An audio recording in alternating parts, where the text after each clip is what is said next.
Good morning बच्चों। Physics की इस क्लास में आप लोगों का स्वागत है। हम लोग कक्षा 12 फिजिक्स जिसमें लाइट चैप्टर पढ़ रहे थे, जिसमें हमने इसके पिछले वाले वीडियो में लेंस की क्षमता के बारे में आपको बताया था। तो लेंस की क्षमता में आपको बताया गया कि कोई लेंस प्रकाश की किरणों को जितने अधिक मोड़ेगा उसकी क्षमता क्या होती है, उतनी ही अधिक होती है। तो कम फोकस दूरी वाले लेंस की क्षमता क्या होती है, अधिक होती है। और इस आधार पर हम लेंस की क्षमता की परिभाषा जो निकाले थे कि एक पतले लेंस की क्षमता मीटर में मापी गई फोकस दूरी के व्युत्क्रम के बराबर होती है। तो इसमें हमने आपको बताया था कि F equal to 1 P equal to lens की क्षमता P equal to 1/F। F किसमें है, मीटर में। F फोकस दूरी किसमें मापा गया था, मीटर में। कि लेंस की क्षमता मीटर में मापी गई फोकस दूरी के व्युत्क्रम के बराबर होती है। और इसका मात्रक आपको बताया गया क्या होता है, डायोप्टर होता है। क्या होता है, डायोप्टर। डायोप्टर को कैपिटल डी से प्रदर्शित करते हैं। अब एक चीज यहाँ थोड़ा और ध्यान दीजिएगा, इसके पिछले वाले वीडियो में हम नहीं बताए थे कि अगर फोकस दूरी सेंटीमीटर में दिया हो तब लेंस की क्षमता क्या होगा, P बराबर हो जाएगा 100/F। और F किसमें है, सेंटीमीटर में। तो डायरेक्ट आप रख सकते हैं, या मीटर सेंटीमीटर में बदल लेंगे, ठीक है। तो अगर फोकस दूरी सेंटीमीटर में दिया है तो लेंस की क्षमता क्या हो जाएगा, 100/F। और F किसमें होगा, सेंटीमीटर में, ठीक है। अब एक चीज और जान लीजिए कि उत्तल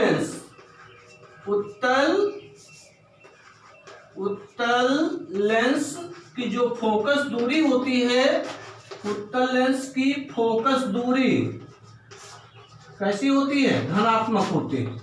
उत्तल लेंस की फोकस दूरी धनात्मक होती है, अर्थात पॉजिटिव होती है, ठीक है। तो उत्तल लेंस की जो क्षमता होगी वो भी क्या होगी, धनात्मक होगी, अर्थात पॉजिटिव होगी, ठीक है। इसी तरह अवतल लेंस है। अवतल लेंस की फोकस दूरी कैसी होती है, ऋणात्मक होती है। अवतल लेंस की फोकस दूरी ऋणात्मक, नेगेटिव जिसको कहेंगे। तो इसकी क्षमता क्या होगी, इसकी क्षमता भी क्या होगी, ऋणात्मक होगी, नेगेटिव होगी। तो ये पॉइंट आप ध्यान में रखिएगा। उत्तल लेंस की फोकस दूरी धनात्मक होती है तो क्षमता भी क्या होगी, धनात्मक होगी। उत्तल लेंस की फोकस दूरी ऋणात्मक होती है तो क्षमता भी क्या होगी, ऋणात्मक होगी। तो ये पॉइंट आप ध्यान में रखिएगा। और इसी क्रम में हम आगे बढ़ रहे हैं, जिसमें आज हम पढ़ेंगे संयुक्त लेंसों की फोकस दूरी। कि दो पतले लेंस संपर्क में रखे हों तो उन लेंसों की संयुक्त फोकस दूरी क्या होगी। तो इसमें दो कंडीशन है। एक कंडीशन है कि दोनों लेंस उत्तल हों, तब डेरिवेशन निकालेंगे। और एक उत्तल हो, दूसरा अवतल हो, तब संपर्क में रखे उन लेंसों की संयुक्त फोकस दूरी क्या होगी। तो इस पर आज हम चर्चा करेंगे, ठीक है। तो देखिए टॉपिक हमारा है संपर्क में रखे दो पतले लेंसों की संयुक्त फोकस दूरी। देखिए संपर्क में रखे दो पतले लेंसों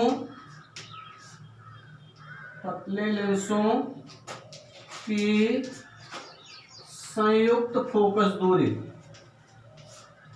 संयुक्त फोकस दूरी। इसमें अभी हमने आपको बताया कि इसमें दो कंडीशन है। संपर्क में रखे दो पतले लेंसों की संयुक्त फोकस दूरी। तो इसमें दो कंडीशन। पहला कंडीशन कि जब दोनों लेंस उत्तल हो, दूसरा कंडीशन जब एक लेंस उत्तल हो दूसरा क्या हो, अवतल हो। तो उसके लिए हम डेरिवेशन करेंगे। तो पहले कंडीशन पर विचार कर रहे हैं कि जब दोनों लेंस क्या हो, उत्तल हो। जब दोनों लेंस उत्तल हो, ठीक।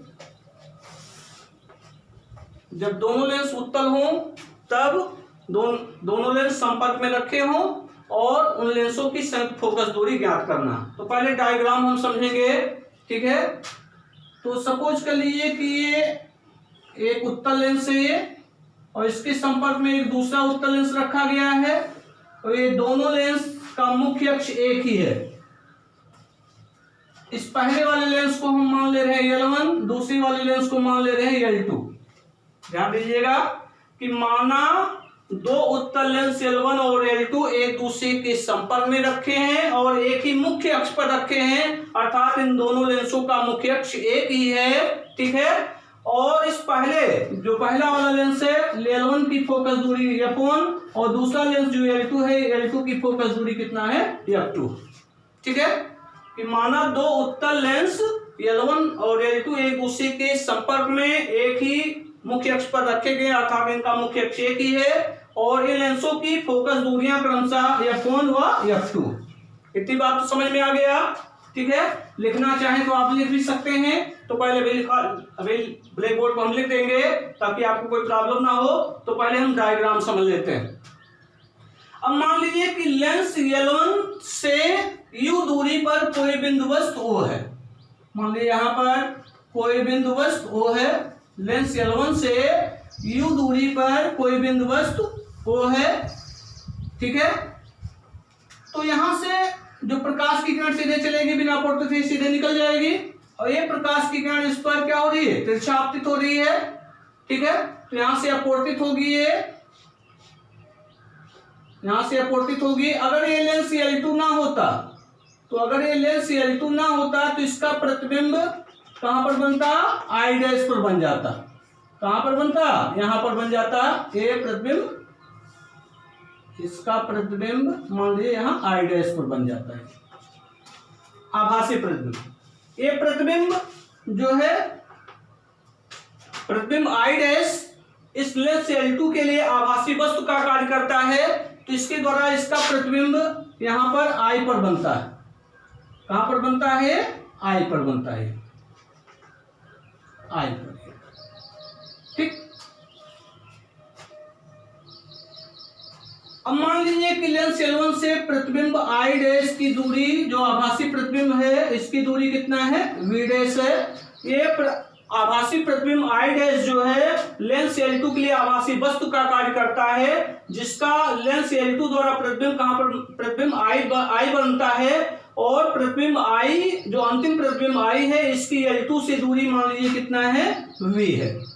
यहां से ये भी दूरी पर इसका अंतिम प्रतिबिंब बनता है, और यहाँ इसकी लेंस L1 से O की दूरी कितना है, U। ये डायग्राम है, ठीक है। तो माना दो पतले लेंस एक दूसरे के संपर्क में एक ही मुख्य अक्ष पर, जिनका मुख्य अक्ष एक ही है, ठीक है, और इन लेंसों की फोकस दूरियां क्रमशः f1 व f2 है। तो यहां मान सकते हैं, माना दो उत्तल लेंस एक दूसरे के संपर्क में रखे हैं, जिनकी फोकस दूरियां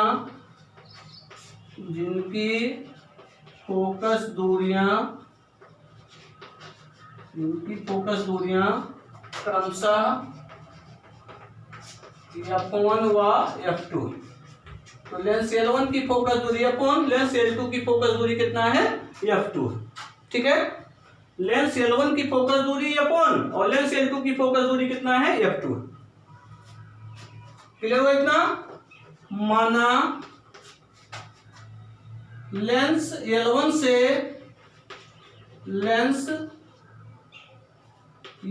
से U दूरी पर कोई बिंदु वस्तु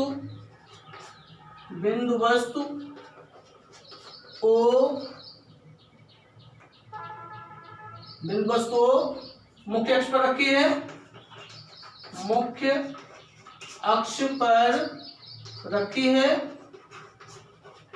जिसका प्रतिबिंब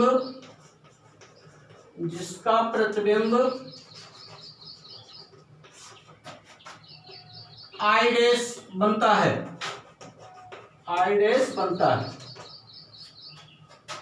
माना प्रतिबिंब आई डैश की दूरी, आई डैश की L1 से दूरी, अगर ये लेंस L2 नहीं है तो लेंस L1 द्वारा बिंदुवस्त O का जो आभासी प्रतिबिंब आई डैश बन रहा है, तो इस आई डैश की लेंस L1 से दूरी कितना माना गया? V dash. L1 से दूरी V डैश, ठीक है।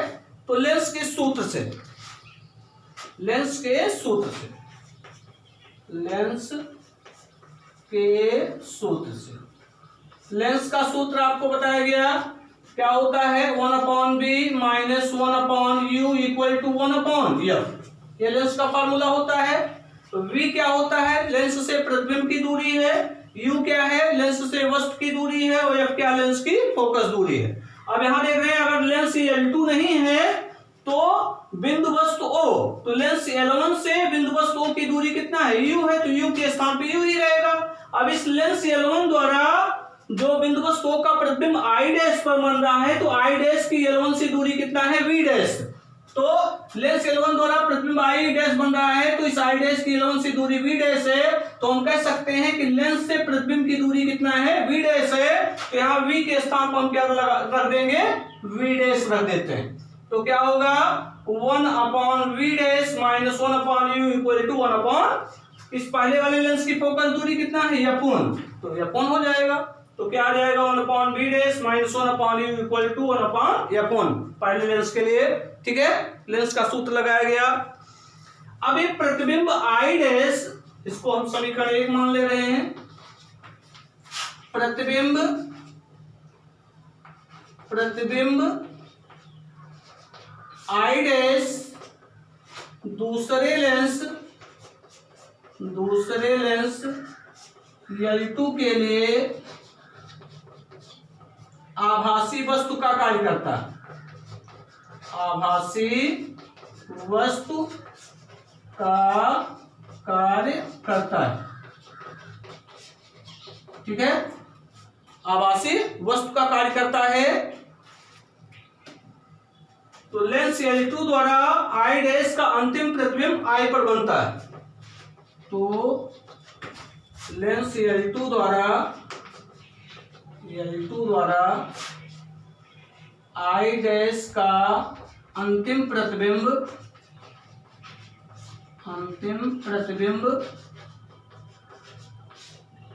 I पर बनता है, ठीक। माना I की लेंस L2 से दूरी कितना है? V है। माना I की लेंस L2 से दूरी V है, ठीक है। अब पुनः लेंस के सूत्र से, पुनः लेंस का सूत्र लगाएंगे। लेंस के सूत्र से,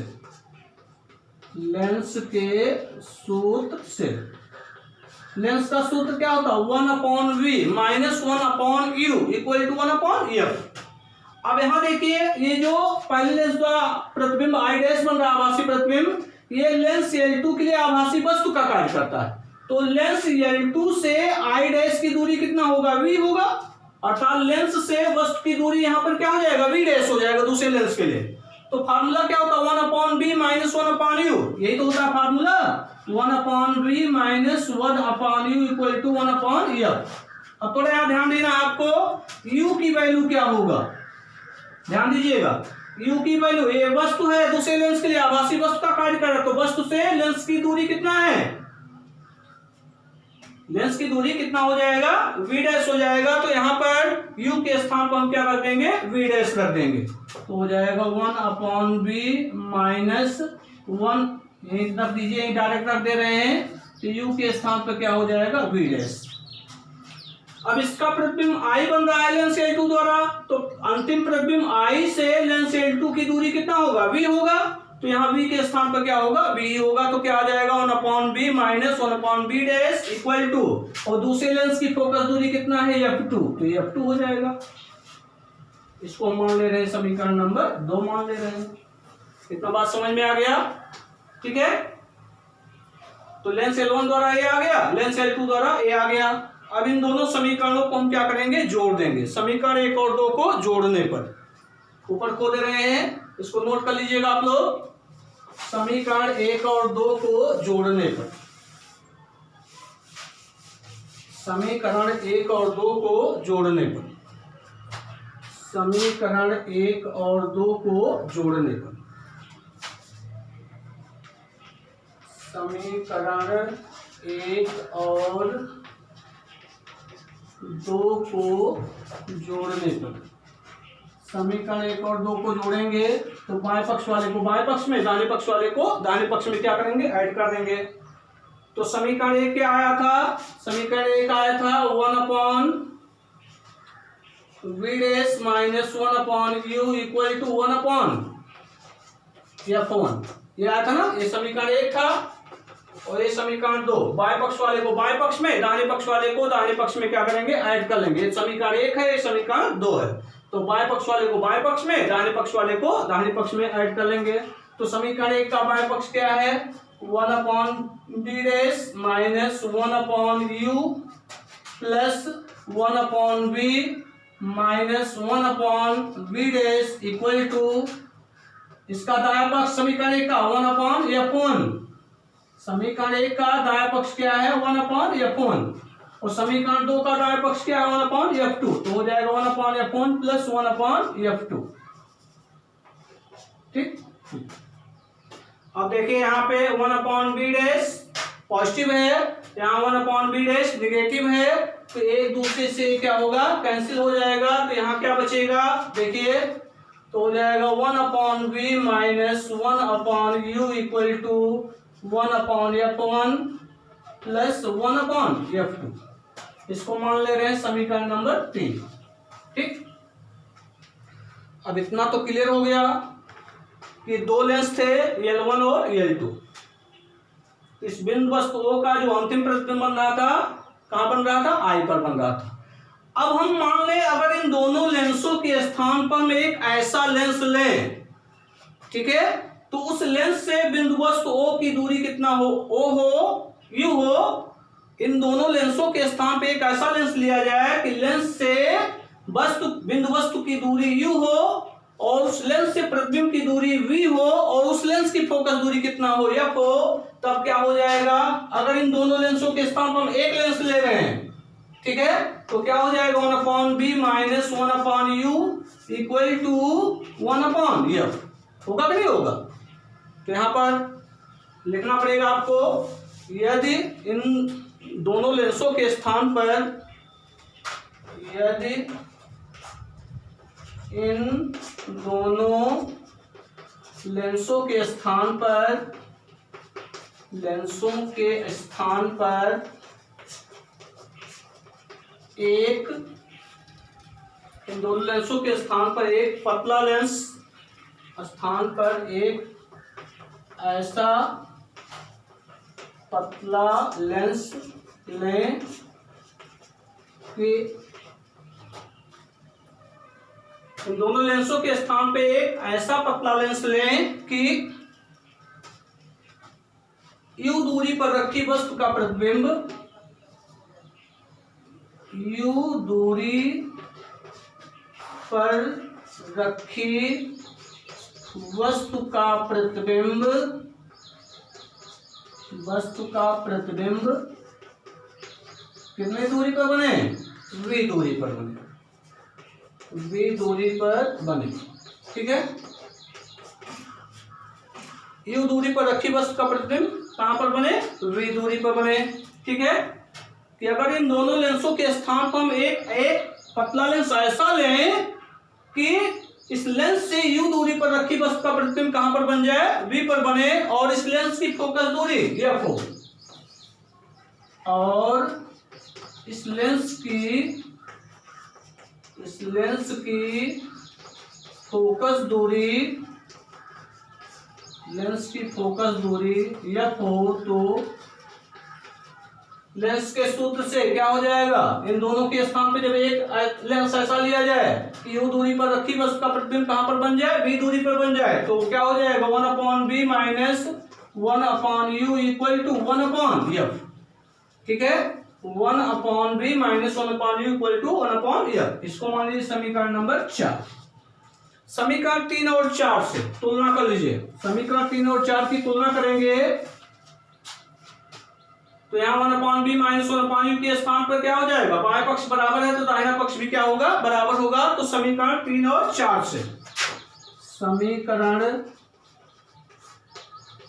नंबर 3 और 4 से बाएं पक्ष बराबर है इन दोनों समीकरणों का, तो दाएं पक्ष क्या हो जाएगा, बराबर हो जाएगा। तो क्या आएगा 1/f equal to 1/f1 plus 1/f2, 1/f1 plus 1/f2। ये संयुक्त लेंस की फोकस दूरी का फार्मूला हो गया, ठीक है। 1/f equal to 1/f1 plus 1/f2। अब इसको और सॉल्व कर सकते हैं, एलसीएम ले सकते हैं। तो एलसीएम लेकर के इसको इस तरह भी किया जा सकता है, इधर मिटा दे रहे हैं इसको।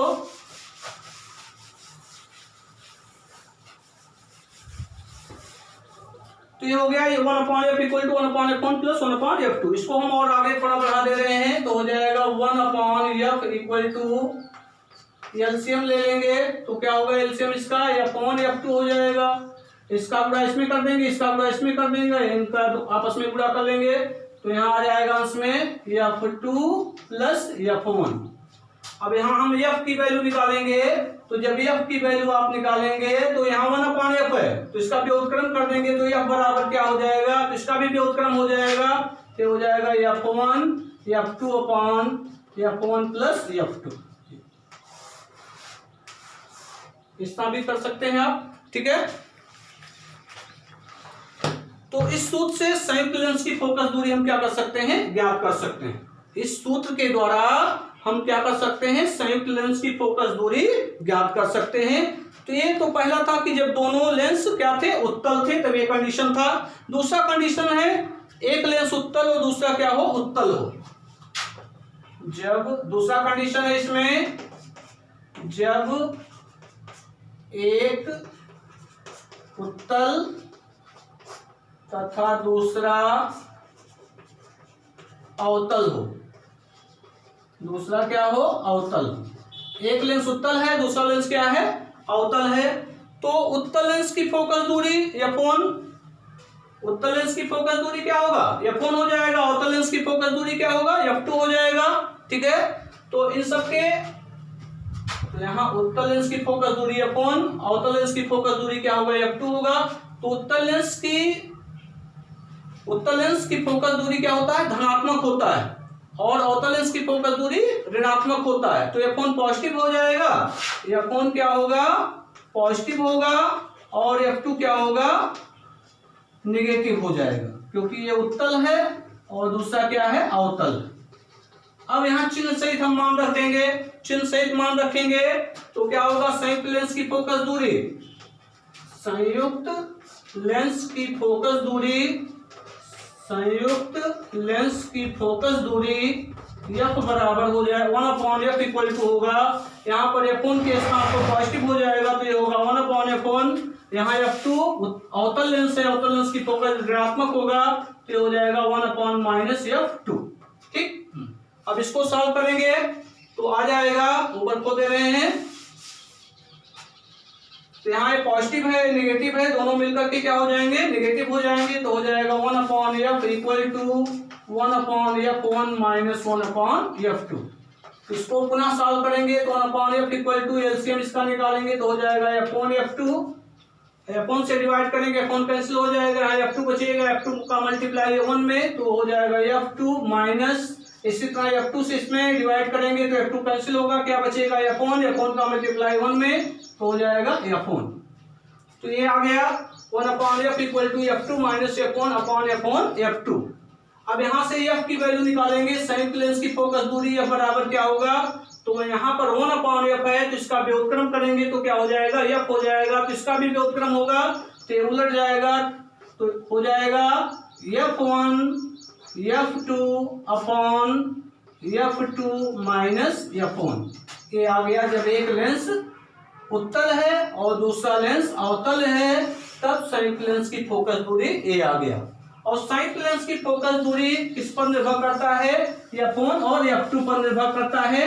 तो थोड़ा सा यहाँ कंडीशन आप देख सकते हैं कि यदि F1 की वैल्यू F2 से अधिक है, यहाँ केस फर्स्ट, यदि F1 is greater than F2, F1 का मान F2 से क्या है, अधिक है। तो F1 की वैल्यू जब अधिक होगा F2 से, तो यहाँ देखिए F1 ऋणात्मक है, तो इसको सॉल्व करेंगे तो क्या आएगा, नेगेटिव आएगा।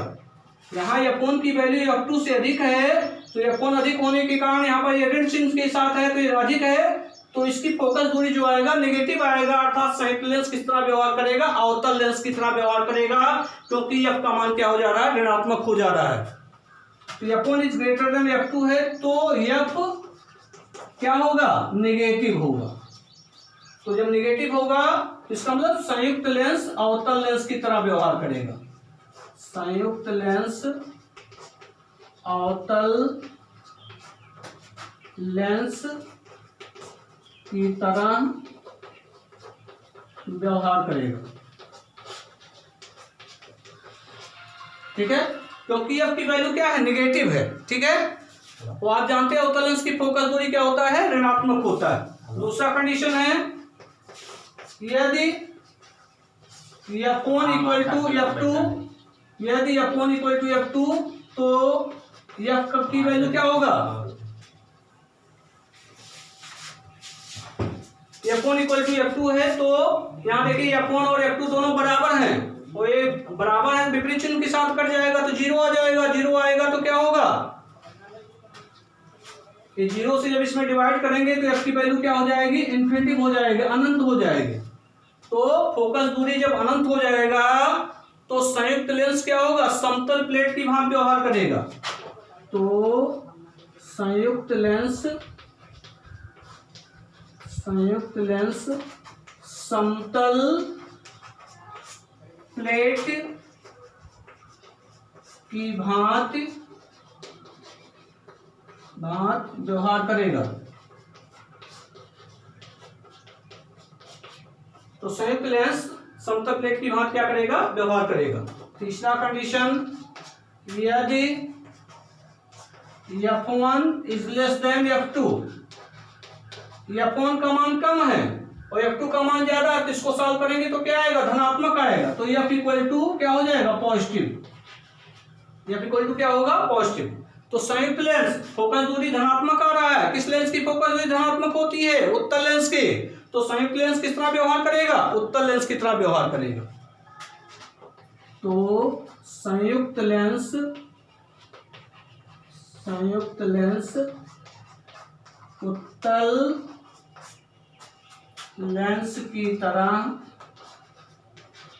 लेंस की तरह व्यवहार करेगा, ठीक, ये हो गया। इतना कंडीशन हो गया कि संयुक्त लेंस की फोकस दूरी किस पर निर्भर कर रहा है, F1 F2 पर निर्भर कर रहा है। अगर F1 की वैल्यू F2 से अधिक है तो F नेगेटिव होगा, तो संयुक्त लेंस क्या होगा, उत्तल लेंस की तरह व्यवहार करेगा। अगर दोनों लेंसों की फोकस दूरी बराबर है तो संयुक्त लेंस क्या करेगा, समतल प्लेट की तरह व्यवहार करेगा, क्योंकि समतल प्लेट की फोकस दूरी क्या होती है, अनंत होती है। और यदि F1 का मान F2 से कम है तो F का मान क्या होगा, धनात्मक होगा। तो संयुक्त लेंस किस तरह व्यवहार करेगा, उत्तल लेंस की तरह व्यवहार करेगा, क्योंकि उत्तल लेंस की फोकस दूरी क्या होती है, धनात्मक होती है। तो ये संयुक्त लेंस की फोकस दूरी का फार्मूला हुआ, F इक्वल टू, जब एक उत्तल है दूसरा अवतल है तो क्या होगा, F equal to F1 F2 upon F2 minus F1। लेकिन जब दोनों लेंस उत्तल है तो संयुक्त लेंस की फोकस दूरी बराबर क्या आया था, F1 F2 upon F1 plus F2, ठीक है। अब हम निकालेंगे संपर्क में रखे दो लेंसों की संयुक्त क्षमता। संपर्क में रखे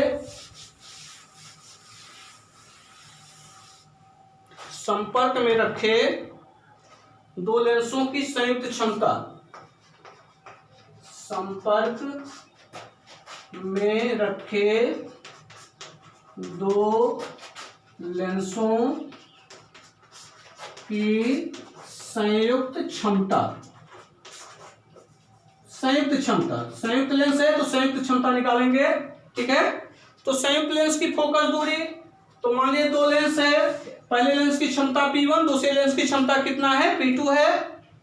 तो संयुक्त लेंस की क्षमता, संयुक्त लेंस की क्षमता यहाँ देखिए, संयुक्त लेंस की फोकस दूरी 1/f बराबर क्या होता है, 1/f1 प्लस 1/f2 होता है कि नहीं होता है। और यहाँ 1/f1 क्या होगा, पहले लेंस की क्षमता, उस लेंस की क्षमता कितना माना गया, P1, तो हो गया P1 1/f2। ये क्या है, दूसरा लेंस है, दूसरे लेंस की फोकस दूरी का व्युत्क्रम है, तो 1/f2 के स्थान पे क्या लिख सकते हैं, P2। अब यहाँ f क्या है, संयुक्त लेंस की फोकस दूरी है, तो संयुक्त लेंस की क्षमता क्या हो जाएगा, P बराबर हो जाएगा P1 प्लस P2। तो संयुक्त लेंस की क्षमता का ये फार्मूला है। ठीक है, ये टॉपिक आपका क्लियर हुआ।